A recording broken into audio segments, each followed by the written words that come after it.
Hello everyone, and welcome back to The Skulk, bringing you another story called Winds of Change.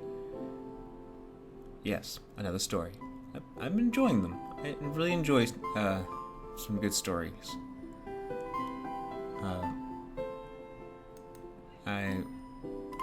Let's see. Alright, options. Yeah, I gotta check the options to make sure everything turns out well. Bow. Alright. Here we go. Jumping into the story and seeing what it has in store. Enjoy your adventure and choose wisely. In the world of Alicia, where the spirits reign supreme.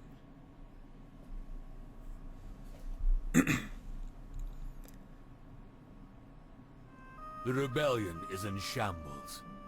With the recent loss of their leader, they are struggling. But this defeat was not without a victory of its own. For in his final moments, he secured an artifact of great importance. This blade was paramount to the Triumvirate's leadership of Alestia. And without it, their tyrannical grip on the people would surely falter. Having no choice, they give their Grand Inquisitor one simple order. Destroy the rebellion and retrieve the lost blade of the Triumvirate. But Dormek, the new leader of the rebels, has set other plans in motion. Hiding the blade in Valinor, he is confident that it will be protected. This sheltered hamlet is now custodian to the weapon that would liberate the world. And so, it would be met with a gruesome fate by the Triumvirate and their Grand Inquisitor. Nice. Everything's on fire now. Crap. And I thought I was going to be reading. I mean, I was reading, but in my head. But if you thought that voice was me, you're very mistaken. I do not sound like that. Do I proceed by clicking? Yes, but it probably looks like it's fading. Anyways, oh, I read? Oh, sweet. Press enter to what? Press enter to what? Oh, to proceed. Okay, whoops. Everything is burning. I can do little to stop it from spreading. An immense pain assaults my head, and I throw my face into my hands. And the same question repeatedly plays in my mind. What am I doing here? I have no knowledge of what happened up until this point. My brain is struggling to fill in the blanks, not gaining any headway. It was almost like, until this exact moment, I never existed. Then why is it now that I...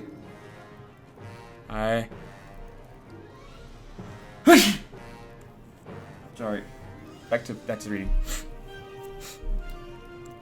And that is why it is now that I cognition has found me. Was there something I could do to put out these flames? Or perhaps was I the cause of the inferno to begin with?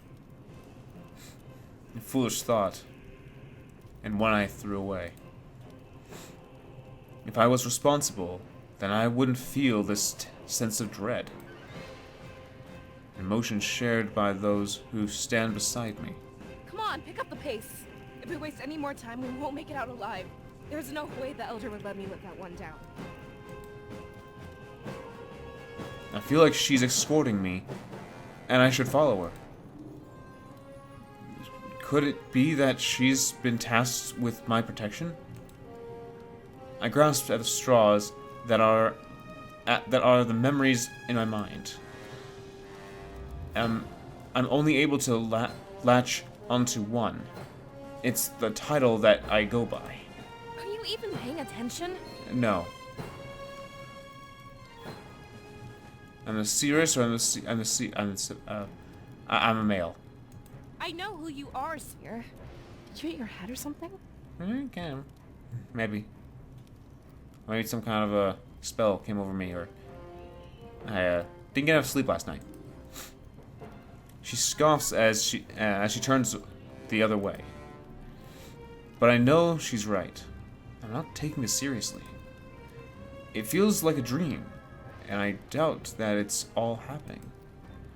A few moments later, a sudden sensation startles me. There's a firm grip on my shoulder. We aren't alone. Underneath a veil of fright, I turn to greet the second stranger. Valessa has our safety in mind, okay? Forgive her hot-headedness for me. Freedom isn't too much farther. You Okay. need to stay calm and think this through. Two guys like us, we should have no problem. We'll be safe and sound before you know it. Oh, well, that's nice to know. We weave through the houses and alleys to remain unseen. Unseen from what? What are we trying to avoid? Who are we trying to avoid? Doing our best to be completely silent, we bring no attention to ourselves. Silent amongst crackling flames of inferno and probably snapping of twigs and branches and houses. Oh my. I doubt we have to worry about too much noise. The flames encourage our urgency, but we're careful not to be fast or reckless. Our silence makes everything else more prominent, however. The screams of those being slaughtered fill me with a feeling of disgust. We need to find cover, and Elisa points out a small alcove waiting nearby. Look, they're dying because they panicked. We need to stay calm and think through this together. If we freak out, we'll only end up like them, you know? Your face down here is pudgy. Nice pudgy, pinchable cheeks. Not saying I pinch cheeks, it's just the phrase that little old ladies pinch cheeks because they're just pinchable. Anyways, that aside, you just have pudgy cheeks. Nice smile. She has a point. Our first instinct was to run, but so was theirs. We should let them face the brunt of this attack.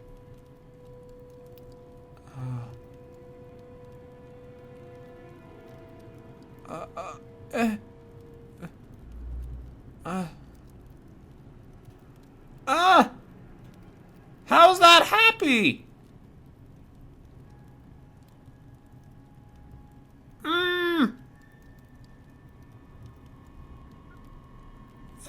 No. How is this a happy thing? There has to be another way. I agree, Ulrich. We can't sacrifice everyone to buy time. Yeah, I think the people of Valinor deserve far better. exactly. Yeah, you see? Yeah. Would you rather perish with them, Valessa? That's what'll happen if you go running out there. We're not equipped to handle this on our own. You have to remember what I'm doing here. It's my job to protect the both of you. Everyone else is expendable. My suspicions were correct. Ulrich is the one protecting us. Wait, I thought you said you felt like she was the protector. But apparently he's protecting us, but apparently he doesn't really care. He's doing his job. We are not expendable because these are his job or his duty, but everyone else just doesn't matter whatsoever. No other lives matter. Which sucks, because that's not true.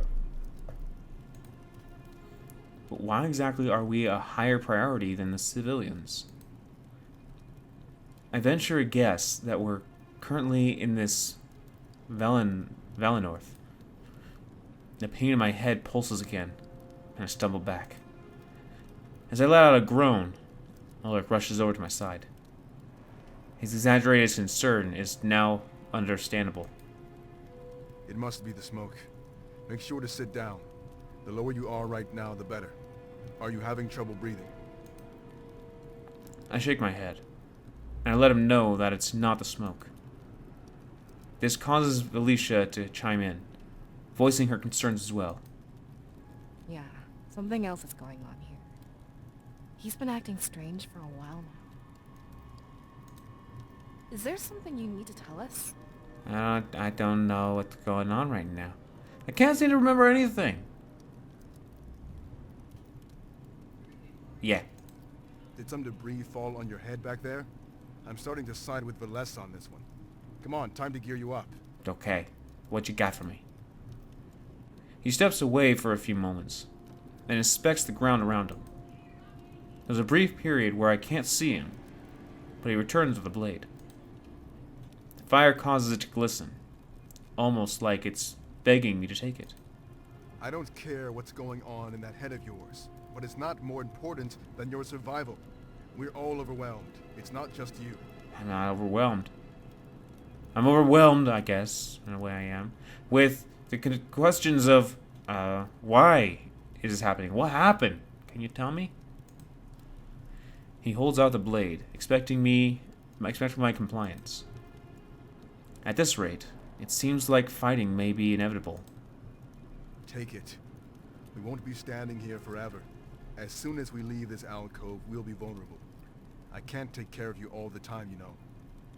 I can't fight. I have no training.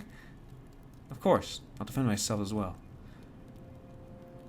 I mean, this is seeming like the wimpy route. But it's not like I can't defend myself, but this is probably my truth right here. I have no training in fighting and stuff. But he'll probably just dislike me for that, thinking that I'm just a baby. I can defend myself pretty well, I think. Let's I don't want what I want to do. I'm not a wimp. I personally am not a wimp. I'm practicing exercising every morning as of late. I got from struggling to get 20 push-ups. Now I can do 20 push-ups and then rest just a moment just to get myself like 20, not 20, to 10 more. I can do well. I can do well. I can push myself to push more. To push up. Let's do this. Now that's what I like to hear. I'll feel better if you have something to fight with. Alessa has her daggers, but you had nothing.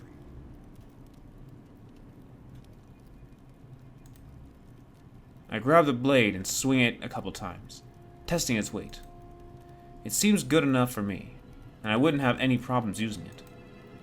Though it was a far cry from the massive blade that Ulrich carried.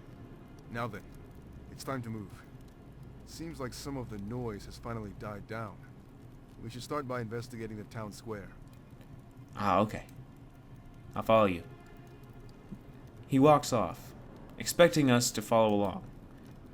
But as I'm about to take a step, Felicia grabs my arm. The look in her face tells me something's wrong. You are confused about all this, right? I bet you don't even know what being the seer means. Or how we've known each other for our entire lives. I'm gonna turn the preference, because I didn't think I'd be needing them that loud, because sometimes games are a little too soft. Probably noise music can be down a little.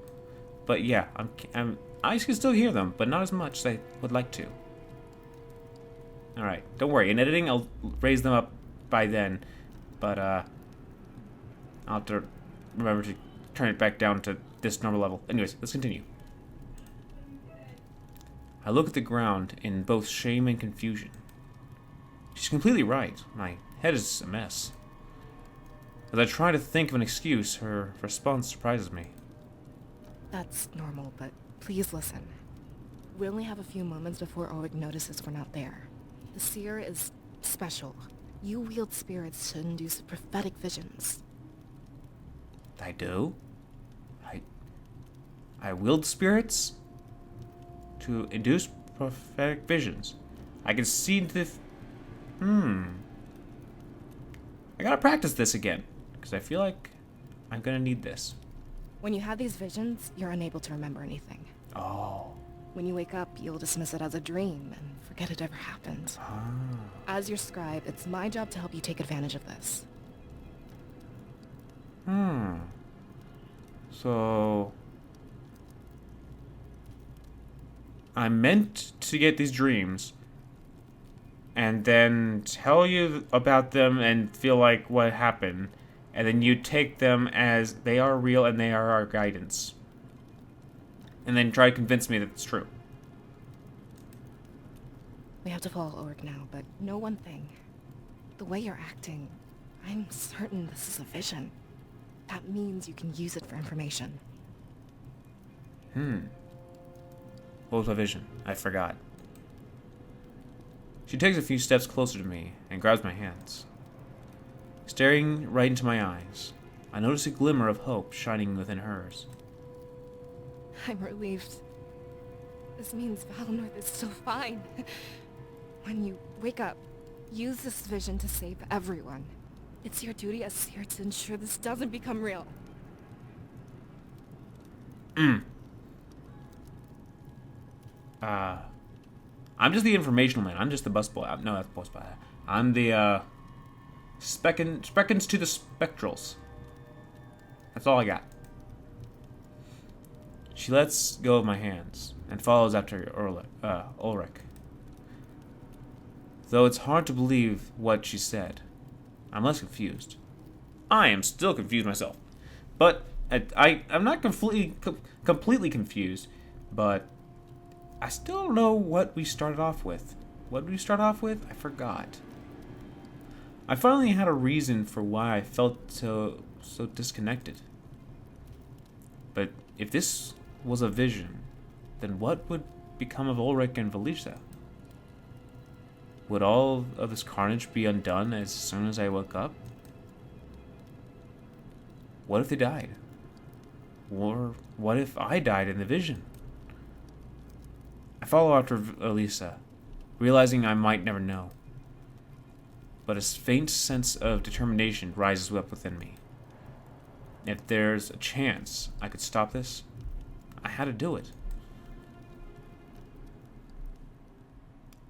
And I'm going to play with my sword in the loading screen. Loading screen's over. No time to play. In the present day, the triumvirate conspires with the Grand Inquisitor. For the events that led to the Valinor's destruction had yet to be set in motion. Sovi knelt before his masters, more eager to serve than he had ever been before. Rise, Sophie, but please assure us of your certainty. We hate to act without knowing everything. Now, my thought is some people will have to rehearse really well if they want to speak in unison, especially in long sentences. The prisoner mentions Valinor over and over. The rebels are hiding something of importance there. Along with recent events, we can only surmise one thing. The Blade of Exodus. I am almost certain. But if that's where they've chosen to hide it, it means that our other target is also there. Your compliance pleases us, Sophie. Your plan was risky, but it worked out in the end. A final interrogation would influence our decision further. You'd have me interrogate the prisoner once more. If I may be so bold, to what end do you request this? Not you, Sophie. We want your apprentice to do this. It is time for him to prove his worth. Their voices echoed loudly through the darkened chambers. It mattered not which triumvir spoke, for they were all of one mind. With a clear irritation in his voice, Sophie did his best to stay calm.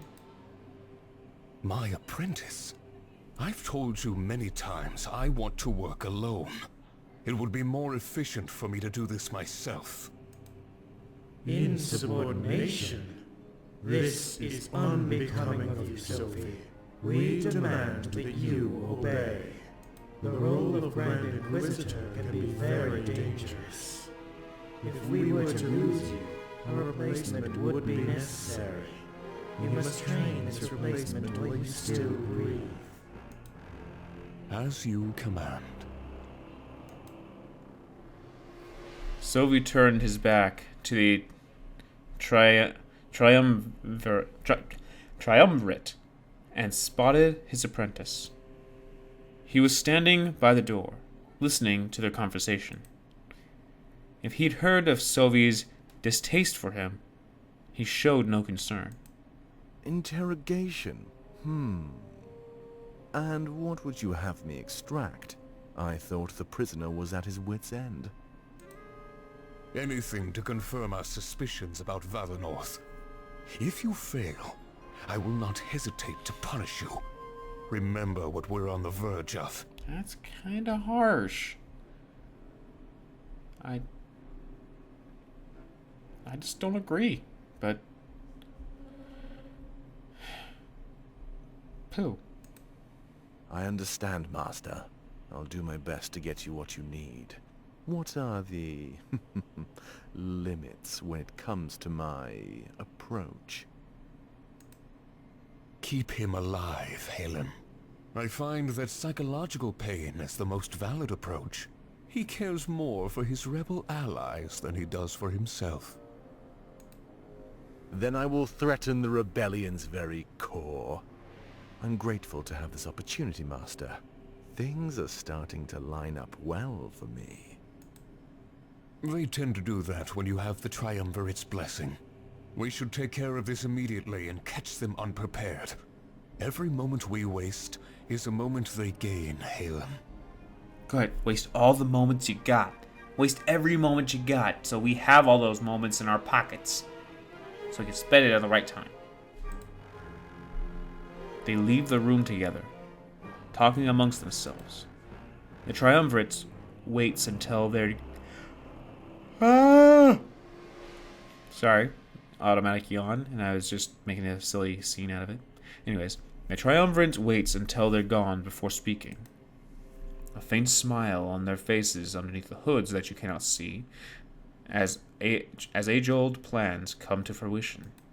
So it's finally going to happen, isn't it?